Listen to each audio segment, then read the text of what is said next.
So we got some news to get to. After a whole week of drama on Capitol Hill, the House and the Senate finally got it together and passed the third version of the funding bill, keeping the lights on in Washington, D.C. So what is in this funding deal that passed last night and is going to the president for him to sign it today? It funds the government through March 14th, 2025. It also includes roughly $100 billion in disaster relief and also includes a farm bill extension.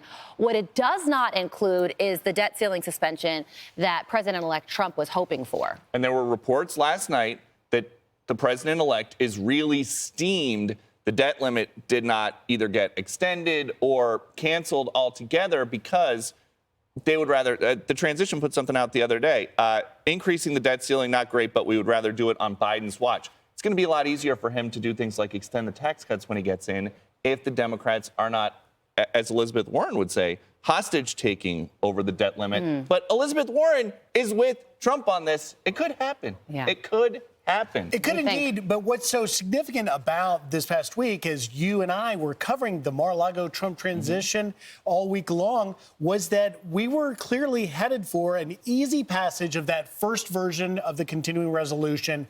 And then you saw first Elon Musk weighing in saying, hang on. This thing is huge. And then President-elect Trump fully weighed in saying, this is not why I got elected. This is not what Americans want. They don't want these, as Trump says, Democrat giveaways in this 1,500-plus bill. And now you've gotten exactly what should have been the first option, which is a skinny bill, just get us to March. And then, obviously, he wanted the debt ceiling and you didn't get it.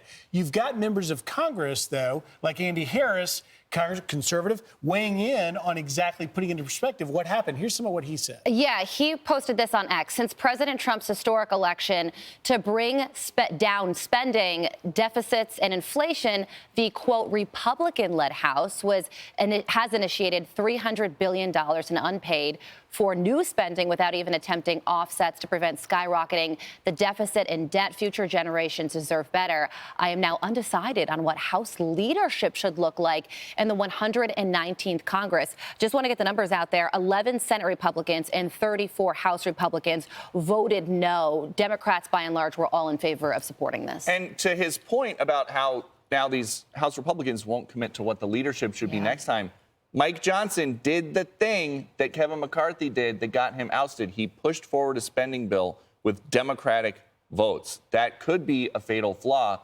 And I know that this is something, it happens every Christmas, except like one in the last 15 years. But there is a reason that this is different. The president-elect, the incoming president, is negotiating spending bills and then making the current president sign them. Oh, and it's so true. And where has President Biden been throughout all of this? I was thinking yesterday that he was going to be up late at night because this passed in the House at 5:30, that it was going to go over to the Senate. They would have it for several hours, and that he was going to have to sign it into law right after it passed. But then the White House released a statement and said, he'll get to it in the morning. Are you kidding me? And I think Harris's last point there about what House leadership looks like, while we're talking about this and the country feels like, oh, great, we're not going to have a shutdown, on January 3rd, as soon as the House comes back after the new year, the first thing they're going to deal with is whether or not to reelect Mike Johnson as Speaker again. And there's obviously some unhappy folks. However, in the last hour, we had Congressman Carlos Jimenez from Florida saying, to your question, Peter, that Speaker Johnson is the right man for the job. Here's what he said. I'm going to be supporting Mike Johnson. Look, these are the cards that are dealt. If we had sufficient Republicans to pass some bills, we wouldn't need any Democrats, unfortunately. We can't seem to agree with each other. We had like 30 Republicans that did not vote for this bill. We only have like a 2 or 3 seat majority. And so when that happens and you have to get something done, and then all of a sudden you got to look over, oh, gee whiz, we have to pick up some Democrat votes, then the final bill isn't what we would like because we have to actually pick up some Democrat votes. And so it actually works against us. And so, yeah, I don't think so. These are the cards that are dealt.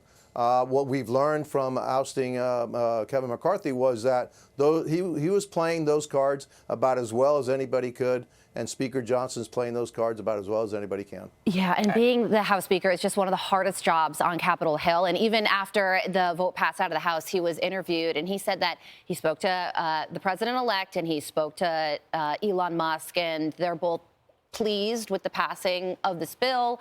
And he joked that when he talked to Elon Musk, he's like, do you want to be speaker? You know, just a joke being like, this stuff is hard. As we have learned over the last few weeks, Mike Johnson, it doesn't matter what anybody says. Mike Johnson is one Truth Social post away from it's so true. Yeah, Republicans have a majority of just 4 seats when the next congressional term starts, 219 to 215.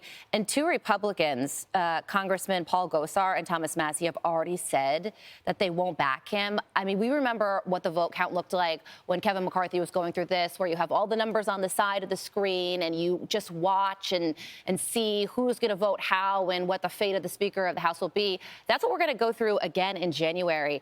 And, you know, Mike Johnson's getting a lot of criticism right now, but he was just doing his job. I mean, his job, he's got a huge body in Congress with everybody having different wants and needs, and he's got to wrangle it all with a very slim majority. So if Republicans wanted farm aid and they wanted some disaster relief, he's going to have to cut a deal with Democrats. And he was just trying to get it all through, and it ballooned in size. But they got it down, and they got it passed. But we're not done hearing the last of President-elect Trump's frustration with working with the Democrats, because remember, his initial criticism was, we're not going to negotiate with the Democrats. We're going to do it our way. And there's no doubt that Washington is now Trump's town. And that's what Speaker Johnson's going to have to deal with. He just impacted it. And what you know, the other thing that's so fascinating, because I keep saying this, but Peter and I were covering the transition this week. When I was in Mar-a-Lago all week, literally the CEO of TikTok, Jeff Bezos, before that you had Zuckerberg, all of Silicon Valley's most powerful. Look, the center of the economic universe no longer runs through Wall Street or Silicon Valley. It's running through Mar-a-Lago right now. And any better example of how that's panning out, look at the donations to the inaugural committee. A lot of it coming from people like Zuckerberg that are cutting the $1 million checks. Yeah, a lot of these rich guys that are going down to Palm Beach are writing big checks for the inauguration. So far, $200 million for this January 20th event. They're on track for 225. They are already at a record, beating Trump's first one, which was 107 million. Biden, 62 million. That was a COVID year. And did you say this number? The Trump people think that the number will increase to 225 million. The target was 150 million. What this money is used for is essentially what they call inaugural events. But I think that these donations are just, it's a sign of people saying, we are excited about the incoming president. We have hope for the future. And there's a new Fox News poll that shows that 55% of people say that they are hopeful for the country's future today, as opposed to 45% who say no.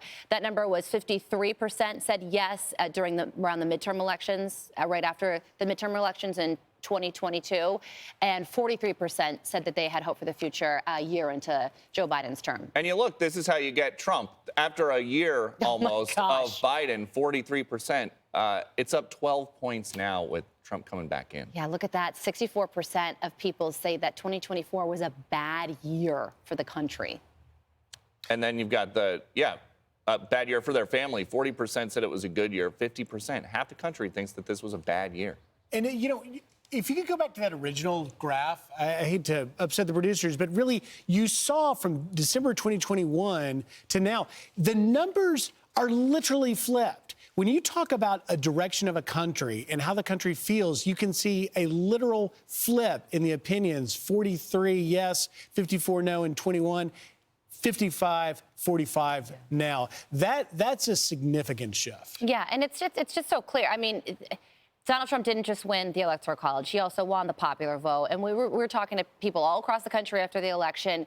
You just felt it. And he received votes from people who had never voted Republican before, because he was talking about what he called on the campaign trail common sense issues when it comes to the economy, when it comes to the border, crime, education. It's such a stark contrast to the threats to democracy on the other side and all the cultural, social things that have really passed when people about what people care about now. So people say that they're hopeful for the next 4 years, and it's evident in the polling and also the donations that Trump is getting as well.